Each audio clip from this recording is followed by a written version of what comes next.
ప్రభునందు ప్రియమైన దేవుని బిడ్డలారా, ఈ ఉదయకాల సమయంలో ఈ అనుదిన వాగ్దాన కార్యక్రమం ద్వారా ఈ విధంగా మిమ్మల్ని కలుసుకున్నటకు దేవుడు నాకు అనుగ్రహించిన ఈ గొప్ప భాగ్యాన్ని బట్టి ముందుగా దేవాతి దేవునికి కృతజ్ఞతాస్తుతులు చెల్లించి ఉన్నాను.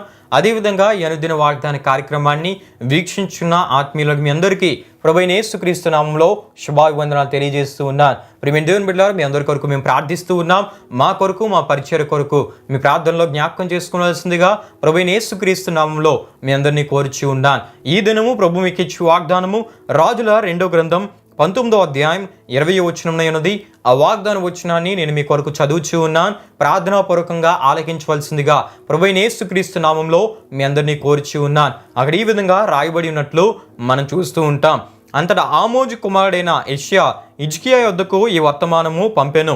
ఇశ్రాయేలు దేవుడగు యెహోవా సెలవిచ్చినదేమనగా, అష్షూరు రాజైన సన్హెరీబు విషయమందు నీవు నా ఎదుట చేసిన ప్రార్థన నేను అంగీకరించి ఉన్నాను. హల్లెలూయా, హల్లెలూయా.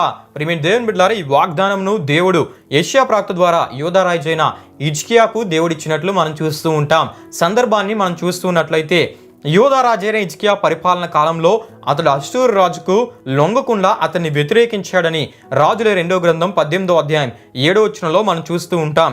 హిజ్కియా తండ్రి అయిన ఆహాజు కాలంలో యూదా రాజ్యం అష్షూరు వారి చెప్పు చేతుల్లోకి వెళ్ళిందని దేవుని వాక్యంలో మనం చూస్తూ ఉంటాం. అయితే హిజ్కియా పరిపాలన కాలంలో వారి మీద తిరుగుబాటు చేసి అష్షూరు వారిని హిజ్కియా వ్యతిరేకించినట్లు మనం చూస్తూ ఉంటాం. దానికి కారణంగా ఆ కాలంలో అష్షూరు చక్రవర్తిగా రాజుగా పరిపాలన చేస్తున్న సన్హెరీబు యూదాలో ఉన్న ప్రాకారాలు, కోటలు గల పట్టణాలన్నింటినీ స్వాధీనం చేసుకున్నట్లు, అంటే ఆక్రమించుకుంటూ వస్తూ ఉన్నట్లు రాజుల 2వ గ్రంథం 18వ అధ్యాయం 13వ వచనంలో మనం చూస్తూ ఉంటాం. అప్పుడు హిజ్కియా అష్షూరు రాజుకి కబురు పంపి, నేను తప్పు చేశానయ్యా అని చెబుతూ, నా మీదకి రాకుండా మీరు వెనక్కి వెళ్ళిపోండి, నా మీద మీరు ఎంత భారం మోపితే అంత భరిస్తానని చెప్పినప్పుడు అష్షూరు రాజైన సన్హెరీబు ఇంచుమించు ప్రియమైన దేవుని బిడ్డలారా 10,000 గ్రాముల వెండి, 2,000 కిలోగ్రాముల బంగారం చెల్లించాలని అష్షూరు రాజు నిర్ణయించినప్పుడు భయముతో హిజ్కియా యెహోవా ఆలయంలో రాజభవనంలో ఖజానాలోని వెండి అంతా, అదేవిధంగా ఆలయం తలుపులకు స్తంభాలకు తొడుగు చేయించిన బంగారం తీయించి అష్షూరు రాజుకి ఇప్పించాడు. ప్రియమైన దేవుని బిడ్డలారా, అయితే అష్షూరు రాజు అయిన సన్హెరీబు అతడు ఇచ్చినవన్నీ కూడా తీసుకున్నాడు, కానీ తృప్తి పొందక యూదా దేశం మీదకి అతడు గొప్ప జనసమూహంతో తర్తానును, రబ్షారీషును, రబ్షకేను పంపించినట్లు మనం చూస్తూ ఉంటాం. వారు వచ్చి ప్రియమైన దేవుని బిడ్డలారా, వారు యెరూషలేముకు చేరి చాకీరేవుకు వెళ్ళే దారిలో ఉన్న మొరక కొలను కాలువ దగ్గర నిలవబడి వారు అష్షూరు రాజు చెప్పిన మాటలను ఈ విధంగా ప్రకటన చేసినట్లు మనం చూస్తూ ఉంటాం. వారు చెప్పిన మాటలు ఎటువంటివంటే, అష్షూరు రాజు వారి చేత చెప్పించి పంపించిన మాటలు ఎటువంటివంటే, ఆ మాటలు ప్రజల నమ్మకాన్ని, నిబ్బరాన్ని దెబ్బతీసే మాటలై ఉన్నాయి. అంతేకాకుండా యుద్ధం లేకుండానే యెరూషలేమును స్వాధీనం చేసుకోవాలనే ఒక అటువంటి బెదిరింపు, భయముతో కూడిన, భయమును ఆవరింపజేసే మాటలతో కూడిన మాటలై ఉన్నాయి. లొంగిపోవడమే దేవుని సంకల్పమని హేళన చేసే మాటలై ఉన్నాయి. దేవునిలోనూ అదేవిధంగా యూదారాజు హిజ్కియా మీద ప్రజలకున్న నమ్మకత్వాన్ని, విశ్వాసమును వాటిని లేకుండా చేసే అటువంటి బలహీనపరిచే మాటలై ఉన్నాయి. ప్రియమైన దేవుని బిడ్డలారా, దేవుని మీద హిజ్కియా మీద ఉన్న నమ్మకాన్ని వమ్ము చేసే మాటలుగా ఈ అష్షూరు రాజు పంపించిన మాటలై ఉన్నాయి. ప్రియమైన దేవుని బిడ్డలారా, వారు ఇటువంటి ఆలోచనతో ఇటువంటి మాటలు మాట్లాడుతున్నారంటే, అష్షూరు రాజు ఎందుకు ఇటువంటి మాటలు పలికించి పంపించాడంటే, ఒకవేళ యూదావారు గనుక వారి నమ్మకాన్ని కోల్పోతే తమ నగరాన్ని వారికి వారే వచ్చి అప్పగిస్తారని, వారు వచ్చి లొంగిపోతారని, అటువంటి ఉద్దేశంతో మానసిక యుద్ధం అష్షూరు రాజైన సన్హెరీబు ఇక్కడ చేస్తున్నట్లు మనం చూస్తూ ఉంటాం. మీరు నాకు లొంగిపోతే, అతడు చెప్పినట్లు మనం చూస్తాం దేవుని వాక్యంలో మనం చూస్తున్నప్పుడు, మీరు గనుక నాకు లొంగిపోతే మీకు సమృద్ధి, మీ ఆహార విషయంలో కొరత లేకుండా నేను చూసుకుంటాను. రెండవదిగా మీరు నిర్భయంగా బ్రతుకుతారు.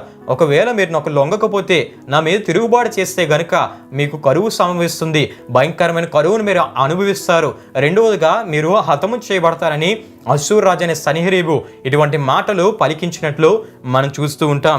ఇటువంటి సమయంలో యూదా రాజు హిజ్కియా యెషయా యొద్దకు వర్తమానం పంపి ప్రార్థనను కోరినట్లు మనం చూస్తాం. హల్లెలూయా, హల్లెలూయా.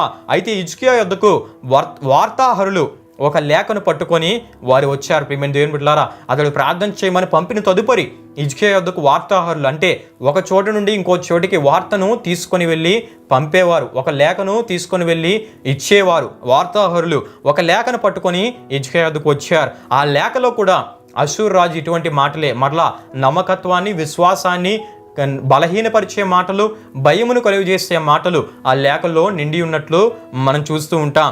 బలహీనపరిచే మాటలు అందులో ఉన్నట్లు మనం చూస్తాం. అయితే యోధారాజు హిజ్కియా ఆ లేఖను చదివి దేవుని ఆలయంలో ఆ లేఖను విప్పిపరిచి ప్రార్థన ప్రారంభించాడు. ప్రియమైన దేవుని బిడ్డలారా, హల్లెలూయా, హల్లెలూయా.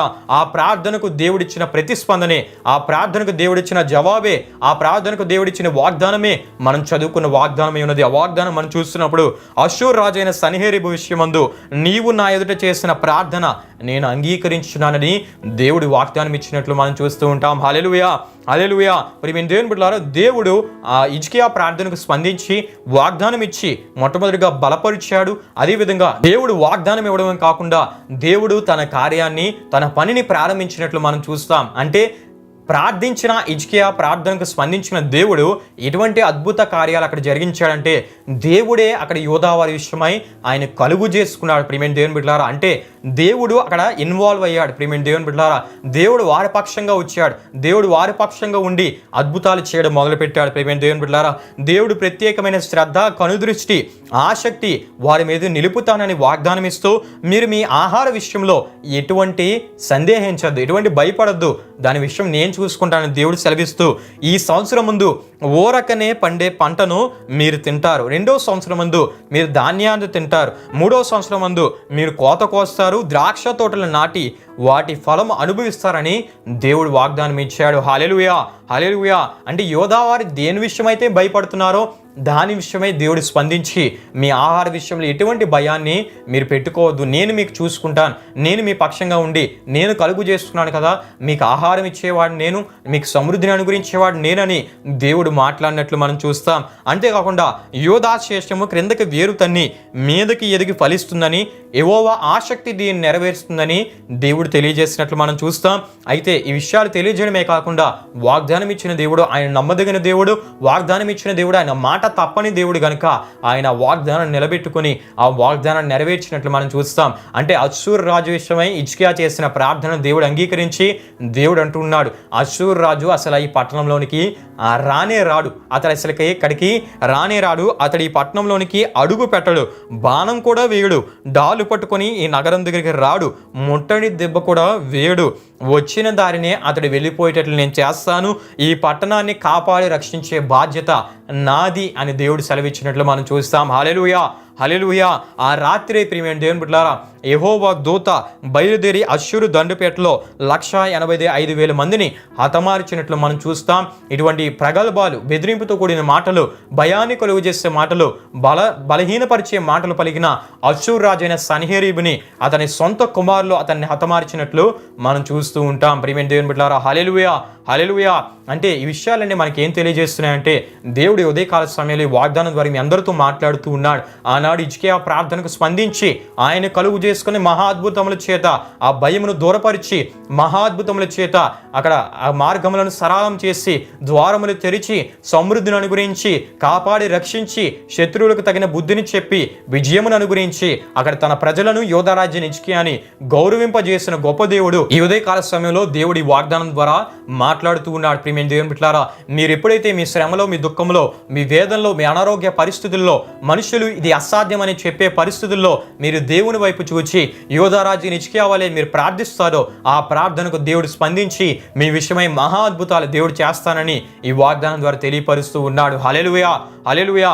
ప్రార్థనకు స్పందించడమే కాకుండా ఆయన మీ విషయమై కలుగు చేసుకొని మీకు వ్యతిరేకంగా ఉన్న ప్రతి శక్తులను ఆయన లయపరిచి మీకు విజయమును అనుగురించి శత్రువు ఎటువంటి ఏ విధంగా మేము శోధిద్దామని వచ్చిన ఆ శత్రువు పన్నాగములపై మీకు విజయమును అనుగురించి మీ చుట్టూ అగ్ని ప్రాకారంగా ఆయన ఉండి ఆయన మీ పక్షంగా యుద్ధము చేసే గొప్ప దేవునిగా ఆయన ఉంటానని ఈ వాగ్దానం ద్వారా ఆయన మనతో మాట్లాడుతూ ఉన్నారు. హల్లెలూయా, హల్లెలూయా. ప్రార్థనకు దేవుని దగ్గర అంత విలువ ఉంది. ప్రార్థనకు దేవుని సన్నిధిలో అంత విలువ ఉంది. ప్రార్థనకు దేవుడు అంతగా స్పందించే దేవుడు. నీవు ప్రార్థిస్తే మీ కరువు పరిస్థితుల్లో, కొరత కలిగిన పరిస్థితుల్లో సమృద్ధిని ఆయన అనుగ్రహిస్తాడు. మీరు ప్రార్థిస్తే మిమ్మల్ని కాపాడి రక్షించే బాధ్యత నాదే అని దేవుడు సెలవిస్తున్నాడు. మీరు ప్రార్థిస్తే ప్రతి శత్రువు పన్నాగములను ఆయన లయపరుస్తానని దేవుడు వాగ్దానం ఇస్తూ ఉన్నాడు. గనుక ప్రియమైన దేవుని బిడ్డలారా, హిజ్కియా అసాధ్యమైన పరిస్థితుల్లో, అంటే ఏ పరిస్థితులు అక్కడ కనబడలేనప్పుడు, ఎటువంటి అక్కడ సహాయం కనబడలేని సందర్భంలో కేవలం దేవుని వైపు చూచి దేవునికి ప్రార్థించి గొప్ప విజయాన్ని పొందుకున్నట్లు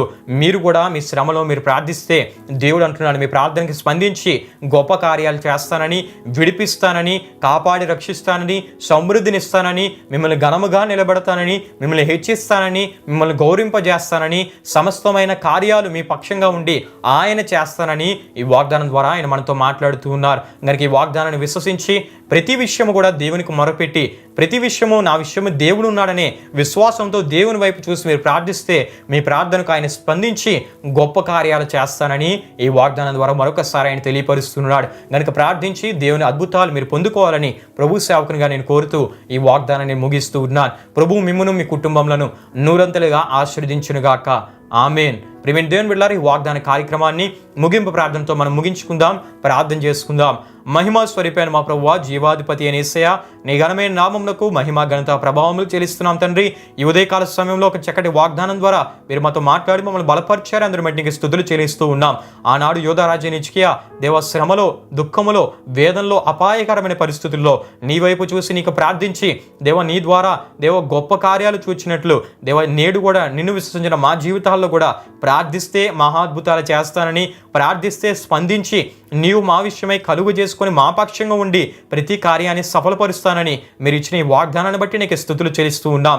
ఈ వాగ్దానాన్ని వీక్షించిన ప్రతి ఒక్కరు కూడా ఈ వాగ్దానాన్ని విశ్వసించి ప్రతి విషయం నీ దగ్గర మొరపెట్టి నీ అద్భుతాలు చూచినట్లు నీ ఆత్మకార్యాలు మీరు జరిగించమని ఈ వాగ్దాన కార్యక్రమం ద్వారా కేవలం నీ నామమునికే మహిమ, ఘనత, ప్రభావములు చెల్లిస్తూ యేసు పరిశుద్ధ నామంలో అడిగి వేడుకుంటున్నాము తండ్రి. ఆమేన్. యేసు రక్తమే జయం, ప్రభేసు రక్తమే జయం, ప్రభేసు రక్తం సంపూర్ణమైనది, అపవాది క్రియలకనంత నాశనం కలుగునుగాక. ఆమేన్. ప్రభు మిమ్మును మీ కుటుంబములను నూరంతులుగా ఆశీర్వదించునుగాక. ఆమేన్.